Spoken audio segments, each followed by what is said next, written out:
only you can help me now. Welcome back to Marvelous Videos. I'm Rylan, and this is Solomon Kane, underrated dark film packed with ultraviolence and B-movie fantasy explored. There is such an abundance of heroic characters in the sword and sorcery genre that some of them end up being criminally underrated. For example, everyone knows about Conan the Barbarian and his exploits, the unforgettable creation of Robert E. Howard. However, the same author also crafted another character with care, but he never became as popular as he deserved to be. Yes, we're talking about the gloomy, solitary warrior dressed in black, known as Solomon Kane. This was a character packed with finesse, and the readers loved reading about his adventures as he went on an evil fighting mission, wandering through vast stretches of the world from Europe to Africa. Solomon Kane was more of an anti-hero, or at least one who transformed into one after a life of fighting and killing for all the wrong reasons.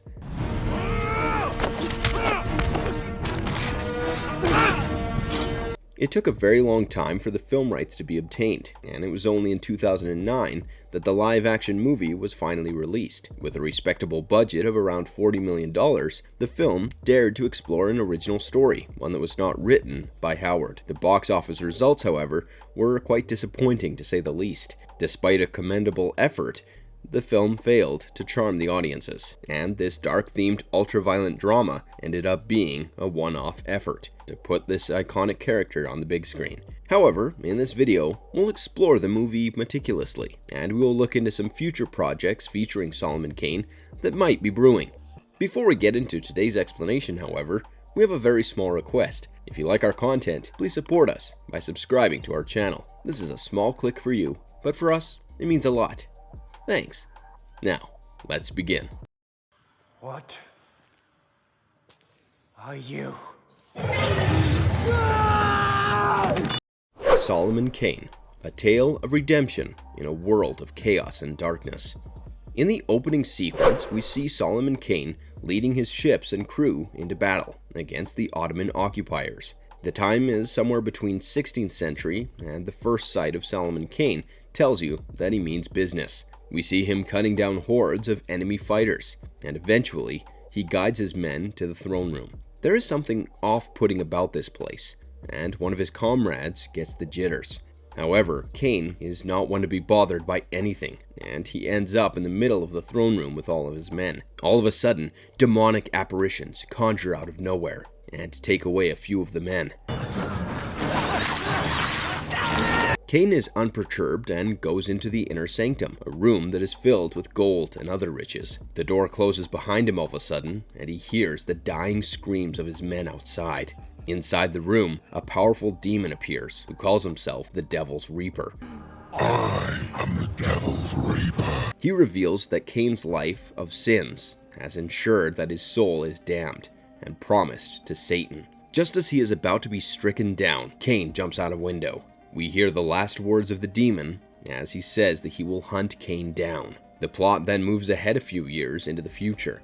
Kane was disturbed by the events of that night, and he decided to renounce his life of violence. He sought shelter in a peaceful church after donating all his wealth, but his stay is cut short because the abbot asks him to leave.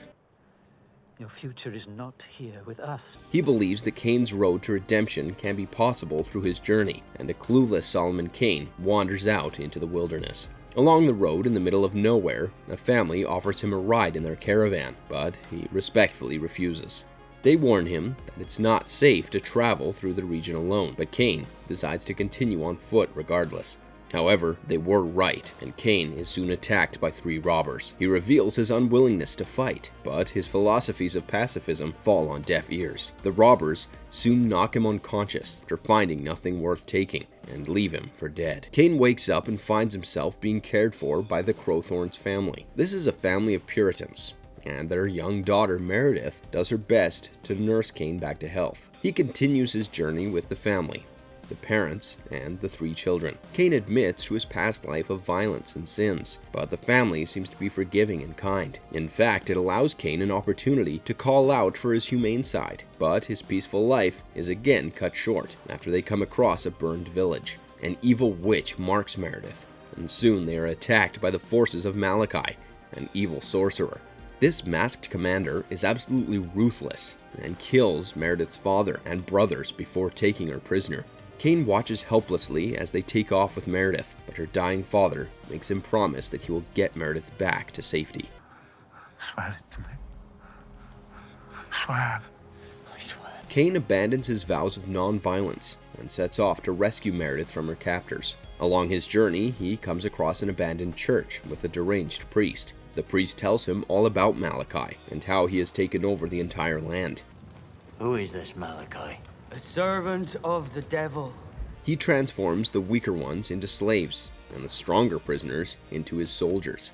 There is literally no escape from the clutches of this mind-controlling wizard, and his forces are expanding continuously. The priest then tries to feed Kane to a group of people transformed into ghouls, but Kane manages to break free. He is soon greeted by the same robbers who attacked him earlier, but this time, he slaughters them in a matter of seconds. How's that for karma? Soon, he learns from one of the robbers that Meredith is dead, and this makes him believe that his one chance at redemption has failed. She's not dead! He resigns to a local inn and drinks to drown his hopelessness.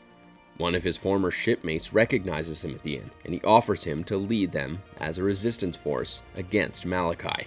Kane refuses because he sees no purpose in life, but the next morning, they are ambushed by the masked commander and his men. Kane is crucified alongside some of the leaders of the resistance. Just as he is about to give up, he watches Meredith being taken away in a caged van. This gives him a newfound strength, and he breaks free and fights Malachi's men. He is joined by his old comrade and a few others, and they decide to raid the castle where Malachi resides. Solomon Kane finds out that it is the same castle where he grew up. He was the second-born child, and his father wanted to give him away to the church. Kane refused the orders and left the palace, only to return shortly and face his evil elder brother. The brother tried to fight him, but an accidental push made him fall several hundred feet onto the rocks below. Kane knows the castle like the back of his hands, and they find their way in through a hidden passage. They head into the dungeons and free many of the captives, including Kane's father, who reveals that the masked commander is his own elder brother. That creature is your brother. It was Kane's father who had summoned the sorcerer to heal his son, but he turned out to be an evil man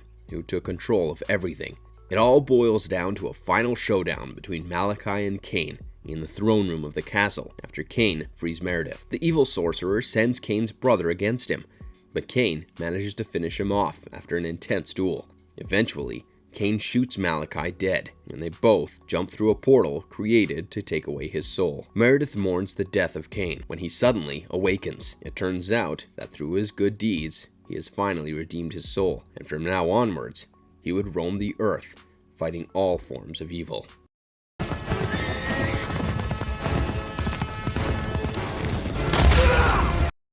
Our take on this underrated gem.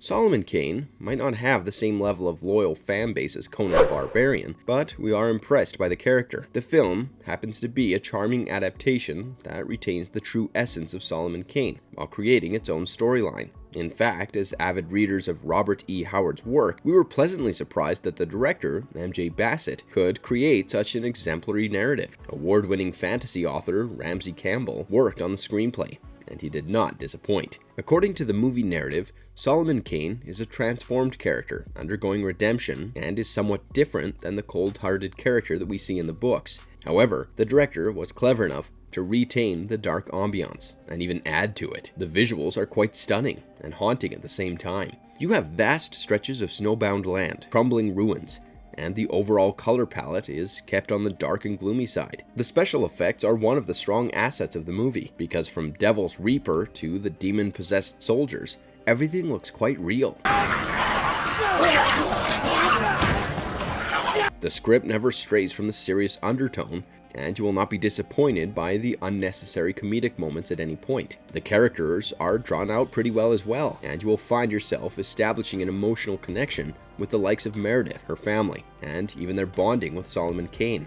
As for the cast, James Purefoy is delightful as the protagonist. Everything from his accent to his mannerisms brings out the character from the pages onto the screen, and that, in itself, is quite the feat. He gets to deliver some kick-ass dialogues. that makes the character even cooler. I am the only devil here. The makers never compromise on the element of violence, and right from the opening sequence till the very end, you will enjoy some compelling sword fights. The overall plot might be predictable, but there are still some unexpected twists along the way. Our final verdict is that Solomon Kane is a well-compiled action drama that is a must-watch for the sword and sorcery fans. It is a pity, however, that the movie could not spawn sequels, but it definitely deserved to.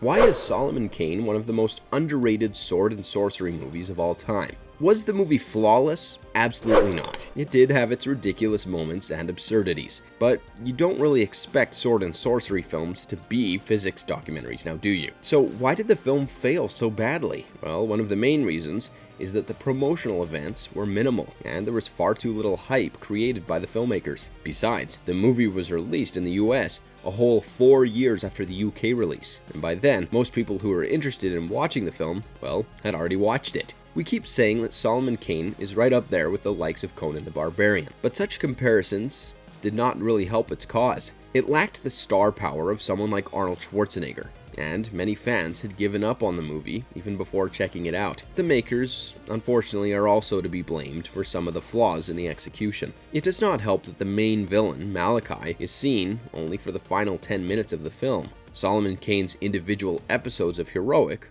are far more charming than the overall mission, but these don't make it a failed attempt by any means. In fact, the movie does quite well to preserve its heritage, even at a cost at losing some popularity points. This unsung hero deserved much better, and it's a shame that the movie ended up at the box office the way it did.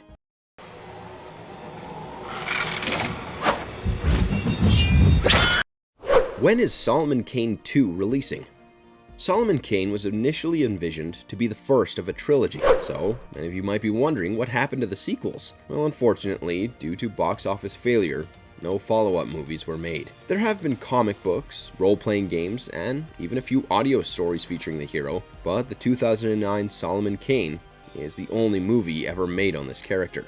However, we do see a glimmer of hope in the midst of despair. There are some new reports that suggest that a Solomon Kane TV series is being developed. It has been revealed that producer Frederick Malmberg is in charge of the project, and the stories would skip the origin and jump straight into his adventures in Africa. It is believed that the episodes would be similar in nature to the Sherlock series that featured Benedict Cumberbatch. We would have 90-minute episodes, and that's just about the perfect time to put forth one of his adventures. The casting better be perfect, because we certainly want the perfect guy to play our Solomon Kane. But let's not build castles in thin air. We have seen such things happen time and again, and then get cancelled before you know it. But if it does turn out to be a reality, well, the show might fare much better than the movie did back in the day. If you enjoyed today's video, don't forget to send a like and subscribe to our channel if you haven't already. For marvelous videos, I'm Rylan. Have a good one, be safe, and thanks for watching.